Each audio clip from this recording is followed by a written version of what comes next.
सच में आपको यकीन नहीं होगा, ये वाली मिठाई मैंने सूजी और चीनी से बनाकर तैयार की है। सिर्फ आधा कप सूजी से बनाई है। बहुत ही स्वादिष्ट, एकदम मुंह में घुल जाने वाली, एकदम रसीली मिठाई बनकर तैयार हुई है, बहुत ही कम खर्चे में। तो चलिए बिना देर किए हम इसको बनाना शुरू करते हैं।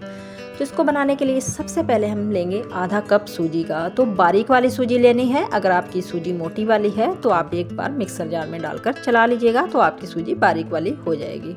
तो इस तरीके से चलाते हुए गैस को ऑन कर लेंगे। मीडियम फ्लेम पे रखेंगे गैस को। 1 से 1.5 मिनट के लिए इस तरीके से चलाते हुए हम इसको भूनेंगे। 1.5 मिनट से ज़्यादा नहीं भूनना है, इस बात का आपको ध्यान रखना है। उसके बाद में हम क्या करेंगे, इसमें डालेंगे दूध। तो दूध कितना डालना है, जितनी सूजी ली है उससे डबल दूध जाएगा, यानी 2 गुना दूध जाएगा। आधा कप सूजी का था तो 1 कप मैंने दूध का इसमें डाल दिया है। चलाते हुए ही दूध को डालेंगे। इसमें लम्स बिल्कुल भी नहीं पड़ने चाहिए, इस बात का आपको ध्यान रखना है। तो इस तरीके से चलाते जाइए और दूध डालते जाइए, इस तरीके से आपको करना है। तो लम्स इस तरीके से फोड़ते जाएंगे, इस तरीके से इसको चलाते जाएंगे। और एक बात का ध्यान रखना है, जब आप दूध डालने लगे तो गैस के फ्लेम को एकदम से लो कर लेना है, इस बात का ज़रूर से ध्यान रखिएगा। लो फ्लेम पे आपको इस तरीके से मिक्स करते जाना है और तब तक मिक्स करना है जब तक ये डो के फॉर्म में ना आ जाए। तो 2 से 3 मिनट लगेंगे इस तरीके से आपको डो के फॉर्म में लाने के लिए। तो अगर आप लोग मेरे चैनल पर नए हैं तो मेरे चैनल को सब्सक्राइब जरूर से कर लीजिएगा, बेल आइकन को प्रेस कर लीजिएगा, ताकि आने वाली हर नई वीडियो की नोटिफिकेशन सबसे पहले आपको मिल सके। तो रेसिपी को लास्ट तक देखिएगा, अच्छी लगे तो लाइक शेयर जरूर से करिएगा और प्यारा सा कमेंट करके ज़रूर से बताइएगा आप लोग किस जगह से मेरी इस रेसिपी को देख रहे हैं। तो आप देख सकते हैं बातों बातों में मेरा ये डो है एकदम इकट्ठा हो चुका है, पैन को छोड़ने लगा है, आप देख सकते हैं। तो 2 से 3 मिनट लगे हैं, इससे ज़्यादा टाइम नहीं लगेगा। एकदम लो फ्लेम पे करिएगा, इस बात का आपको ध्यान रखना है। तो अब हम क्या करेंगे, गैस के फ्लेम को बंद कर देंगे और इसको एक प्लेट में निकाल कर ठंडा होने के लिए छोड़ देते हैं। तो देखिए मैंने प्लेट में निकाल दिया है। ये जब तक ठंडा हो रहा है तब तक हम दूसरा काम कर लेते हैं। तो इस तरीके से इसको हल्का हल्का फैला देंगे ना, फैलाने से क्या होगा, बहुत जल्दी ये ठंडा हो जाएगा।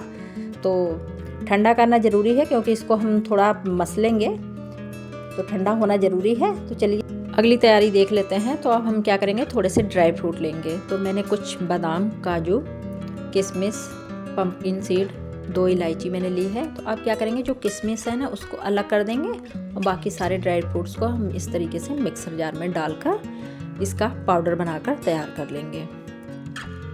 तो ये किशमिश को हम बाद में डालेंगे, किशमिश को अलग रख देते हैं। तो आप देख सकते हैं मैंने इसका पाउडर बनाकर तैयार कर लिया है। तो अब इसको एक मिक्सिंग बाउल में इस तरीके से निकाल देंगे। निकालने के बाद इसमें कुछ और भी ऐड करेंगे। तो पहले हम जो इसमें लगा हुआ है उसको निकाल लेते हैं। तो अब इसमें सबसे पहले हम डालेंगे डेसिकेटेड कोकोनट। तो आधा कप के आसपास में मैंने लिया है। अगर आपके पास में ये नारियल का बुरादा नहीं है तो आप जो सूखा वाला नारियल रहता है उसको ग्रेट करके भी ले सकते हो। तो जो किशमिश मैंने रखे थे उसको भी मैंने ऐड कर दिया है।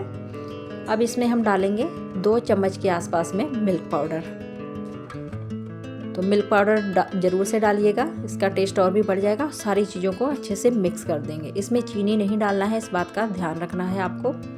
अगर आपको डालनी है तो पीसी हुई चीनी 2 चम्मच डालिएगा, फिर मिल्क पाउडर मत डालिएगा अगर आपको चीनी डालनी है। अगर आपने मिल्क पाउडर डाल दिया है तो चीनी डालने की ज़रूरत नहीं है। अब इसमें हम डालेंगे दूध। तो इसको अच्छे से मिक्स कर लेंगे पहले, उसके बाद में ही तो दूध डालेंगे। लेकिन एक बात का ध्यान रखना है, दूध ज़्यादा नहीं डालना है, 2 से 3 चम्मच के आसपास में इसमें दूध डालना है। देखिए, तो इसको इस तरीके से मिक्स करेंगे। दूध डालने से क्या होगा ना, ये एकदम डो के फॉर्म में थोड़ा सा आ जाएगा, तो जो स्टफिंग भरने में आसानी होगी। तो इसलिए इसको हम थोड़ा थोड़ा दूध डालकर अच्छे से हाथों से मिक्स करिएगा। मेरा बाउल थोड़ा छोटा है इसलिए थोड़ी दिक्कत हो रही है मिक्स करने में। तो इस तरीके से एक ही बार में नहीं डालना है, इस बात का ध्यान रखिएगा। तो अच्छे से मिक्स कर लेंगे और फिर इसमें इसकी छोटी छोटी हम बॉल्स बनाकर तैयार करने वाले हैं। इससे क्या होगा, भरने में हमें आसानी होगी। तो देखिए मैं आपको पहले दिखा दूं कि कितना कम दूध मैंने यूज किया है। आधे कप से भी कम लिया था। जो खाने वाला चम्मच होता है उससे मैंने केवल 2 चम्मच के आसपास में डाला है। इस तरीके से एकदम मावे की तरह इसको मैंने बनाकर तैयार कर लिया है। तो अब इसकी छोटी छोटी बॉल बना लेते हैं हाथों में लेके। तो जिस तरह लड्डू नहीं बांधते उस तरीके से आपको करना पड़ेगा। तो तो लड्डू की तरह ही इसको इस तरीके से बांधेंगे और छोटी छोटी गोलियां बनाकर इसकी तैयार कर लीजिएगा, ज़्यादा बड़ी मत करिएगा। तो सारी ही बॉल इस तरीके से बनाकर हम तैयार कर लेते हैं, फिर अगली तैयारी करते हैं। इस तरीके से करने से क्या होगा, बहुत आसान तरीके से हम भर सकते हैं, कोई दिक्कत नहीं आएगी हमको भरने में। हमारी जो स्टफिंग है वो बाहर नहीं निकलेगी। इस तरीके से अगर आप तैयार कर लेते हो तो थोड़ा काम आपका आसान हो जाएगा। तो अब जो सूजी को मैंने ठंडा करने के लिए छोड़ा था ना, तो उसको हम इस तरीके से, ये ठंडा हो चुका है तो अच्छे से हाथों से मस लेंगे। हल्का सा घी लगा लेंगे इस तरीके से 1 चम्मच के आसपास में, और धीरे धीरे इसको अच्छे से मसलना है। बहुत एकदम चिकना कर लेंगे मसलते हुए। जिस तरीके से रोटी के लिए हम आटा लगाते हैं, सेम उसी तरीके से इसको मसलना है। जितने अच्छे से आप मसलोगे उतनी ही स्वादिष्ट आपकी मिठाई बनकर तैयार होती है। तो इस होली में इस मिठाई को बनाना तो बनता है। अगर आपने एक बार बना लेना तो बार बार आपके बच्चे यही मांगने वाले हैं, इतनी ज़्यादा स्वादिष्ट बनती है। तो देखिए, एक रोल मैंने इस डो का कर लिया था, तो 4 पार्ट में मैंने इसको डिवाइड कर लिया है। उसके बाद में इस तरीके से फिर से रोल कर लेंगे और फिर छोटे छोटे कट इस तरीके से एक ही साइज में लगा लेंगे। तो इससे आपको क्या होगा, थोड़ी आसानी हो जाएगी, एक ही साइज की सारी बनकर तैयार होंगी। तो इस तरीके से सारे को रोल कर लेंगे और उसके बाद में हाथ में लेकर इस तरीके से एक पेड़ा सा बना लेंगे। फिर जैसे हम रोटी बनाने के लिए चुनते हैं पेड़े को, उसी तरीके से इसको भी चुनना है। उसके बाद में जो स्टफिंग बनाई है उसको इस तरीके से रखेंगे, फिर इस तरीके से इसको बंद कर देंगे। जैसे हम आलू के पराठे बनाते हैं तो बंद करते हैं, उसी तरीके से। फिर हल्का सा इसको इस तरीके से रोल कर देंगे, हल्का सा प्रेस कर देंगे, जैसे टिक्की को प्रेस करते हैं उससे हल्का सा करेंगे, ज़्यादा प्रेशर नहीं देना है। तो उसके बाद में हम इसके किनारे इस तरीके से पतला पतला करते जाएंगे पूरे किनारे को, जैसे चुनते हैं रोटी का पेड़ा उसी तरीके से चुनना है। तो उसके बाद में हम इसमें एक डिजाइन देने वाले हैं, हम बहुत प्यारा सा, बिल्कुल भी आपके हाथों में नहीं चिपकेगा, कोई दिक्कत नहीं होने वाली है, आराम से बन जाएगा। देखिए, अब इस किनारे को ऐसे अंगूठे से उठाते जाएंगे, फोल्ड करते जाएंगे, आप देख सकते हैं बहुत आसानी से डिज़ाइन बन जाता है, कोई भी आसानी से बना लेता है। अगर आपको डिज़ाइन नहीं भी बनाना है तो आप इसी तरीके से रहने दीजिए, स्वाद तो उतना ही आएगा लेकिन देखने में थोड़ा अच्छा नहीं लगेगा। तो आप देख सकते हैं कितना प्यारा सा डिज़ाइन बनकर तैयार हुआ है। तो मैं 2 तरीके आपको बताऊंगी, इससे भी आसान तरीका बताने वाली हूँ, तो जो आपको सही लगे उसी तरीके से आप बना लीजिएगा। तो अब दूसरी लोई इसी तरीके से उठाएंगे, उसको भी इसी तरीके से चुन लेना है। तो एक इसी तरीके से और बनाकर तैयार करेंगे। इससे ना आप अगर पहली बार बना रहे तो बिल्कुल भी फटने का डर नहीं होगा, आसानी से आप भर सकते हो। तो 2 टिक्कियाँ मैंने इस तरीके से बना ली हैं। अब इसमें स्टफिंग रखेंगे, ऊपर से इस तरीके से कवर कर देंगे, किनारे इस तरीके से एकदम से दबाते हुए बंद कर देंगे। उसके बाद में इसमें भी इसी तरीके से किनारे में डिजाइन देना है। इस तरीके से आप करोगे ना तो बिल्कुल भी आपकी ये मिठाई फटने का बिल्कुल भी डर नहीं होगा, तेल में जाके खुलने का कोई भी डर नहीं होगा। तो ये वाला तरीका सबसे आसान है। अगर आप पहले वाला तरीका बनाना चाहते हैं तो उस तरीके से बना लीजिएगा, नहीं तो इस तरीके से बना लीजिएगा, जो भी आपको सही लगे उस तरीके से आप कर सकते हैं।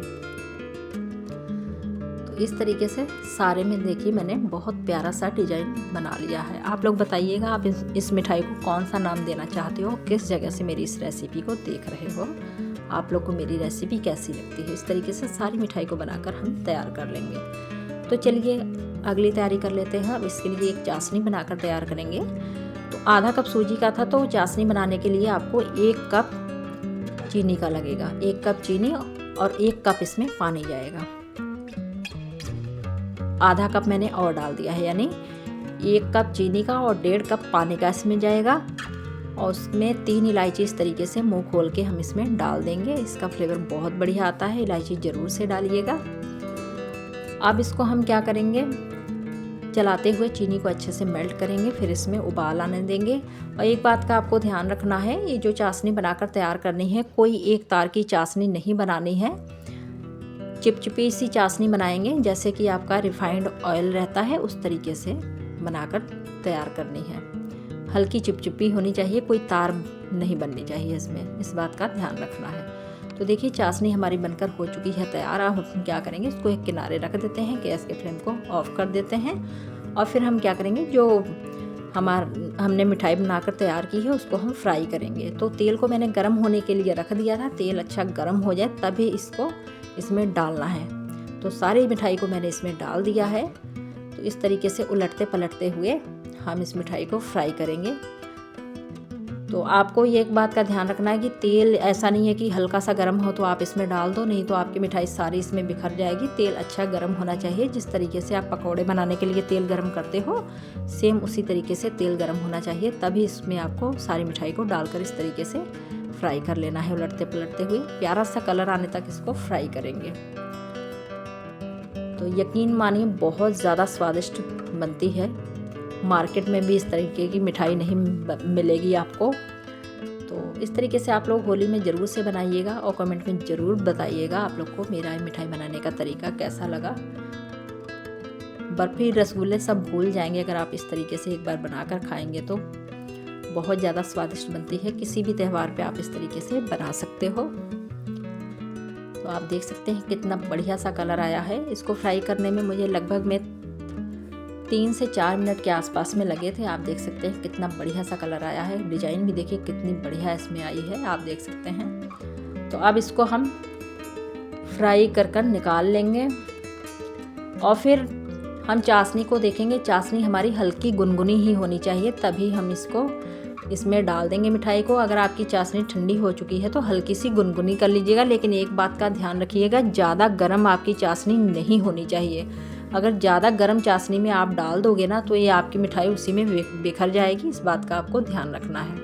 उसके बाद में आप इसको 10 से 15 मिनट के लिए, अगर आपकी चाशनी हल्की गुनगुनी है तो 1 घंटे के लिए छोड़ दीजिएगा। अगर गुनगुनी से थोड़ा ज़्यादा है तो आपको 15 मिनट के लिए छोड़ना है। बाद में इसमें से आप मिठाई को निकाल लीजिए। एकदम बढ़िया रसीली सी आपकी मिठाई बनकर तैयार हो जाएगी। जब ठंडी हो जाए तो तब आप इस तरीके से सर्व कर दीजिए। बहुत ही ज़्यादा स्वादिष्ट बनकर तैयार होगी, एकदम मुँह में घुल जाने वाली। यकीन मानिए घर में सबको बहुत ज़्यादा पसंद आएगी। तो इस होली इस मिठाई को बनाना तो बनता है। नए हैं तो चैनल को सब्सक्राइब जरूर से करिएगा, बेल आइकन को प्रेस कीजिएगा। ऐसी ही नई नई रेसिपी देखने के लिए आप लोग मेरे साथ बने रहिए और कमेंट में ज़रूर बताइएगा किस जगह से आप लोग मेरी रेसिपी को देख रहे हैं। तो मिलते हैं अगली एक नई रेसिपी के साथ, तब तक के लिए बाय बाय।